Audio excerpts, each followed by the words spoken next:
Good morning. আজকের ভিডিওটা পয়লা Boishakh special. নতুন চাদর বিছানায় পাচ্ছি, ভাবলাম তোমাদের সাথেও শেয়ার করে দিই। এটা আমাদের মেন বেডরুম।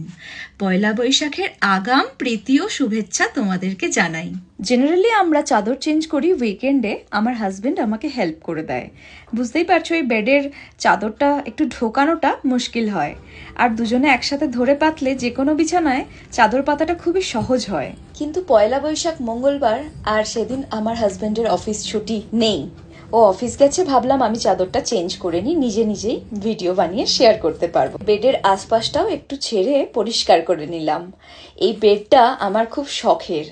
আমার বিয়ের আগেই আমার হাজবেন্ড পছন্দ করে কিনেছিল, তখন আমাদের পরিচয় ছিল না। তাও এত সুন্দর ও বেডটা চয়েস করেছিল, যেটা আমারও মনের মতো।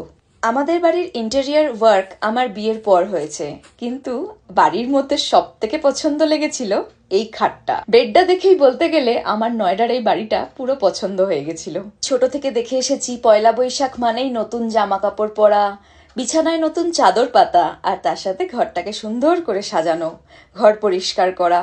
তাই আমিও একটু করলাম মনের মতো করে। এই চাদরটা নয়ডা হাট থেকে কিনেছিলাম আগের বছরে, পিওর কটন। আর এর ওপরে যে প্রিন্টটা, সেটা হচ্ছে একটা গাছের তলায় হাতি ঘোড়া পাখি। এই যে খোপগুলো আছে খাটের পাশে, এখানে বিভিন্ন রকমের শোপিস আর সফট টয়েস রাখা আছে। এগুলো মাঝে মধ্যেই চেঞ্জ করি, তবে একটা খোপে রাখা নেই দেখছি।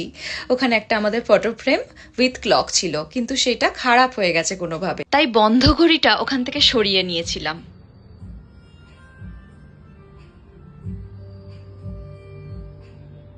এত সুন্দর লাগছিল নতুন বিছানার চাদর পাতার পর। আমি যে কত রকম ভাবে কত দিক দিয়ে ভিডিওটা করেছি, সেটা তোমাদের সাথে শেয়ার করছি, বুঝতেই পারছো।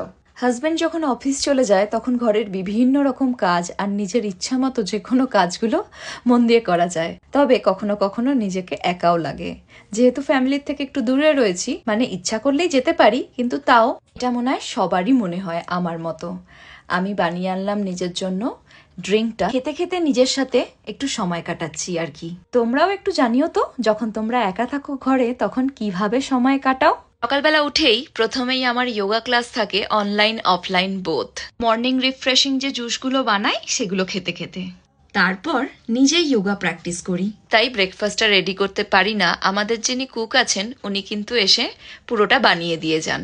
লাঞ্চ ব্রেকফাস্ট একসাথেই সবটা বানিয়ে নিই সকালবেলায়। তারপর আমি ফ্রি হয়ে যাই। অর্ঘ্য অফিস যখন যায়, তার আগে দুজনে মিলে বসে ব্রেকফাস্ট করি। বিকেলেও দুটো যোগা ক্লাস করাই, 4টে থেকে 9টা অবধি প্রায়। আর এর মাঝখানে যেগুলো করি, তোমরা সেগুলো দেখতেই পাও। বেডরুমটা কেমন লাগলো অবশ্যই জানিও। Thank you for watching.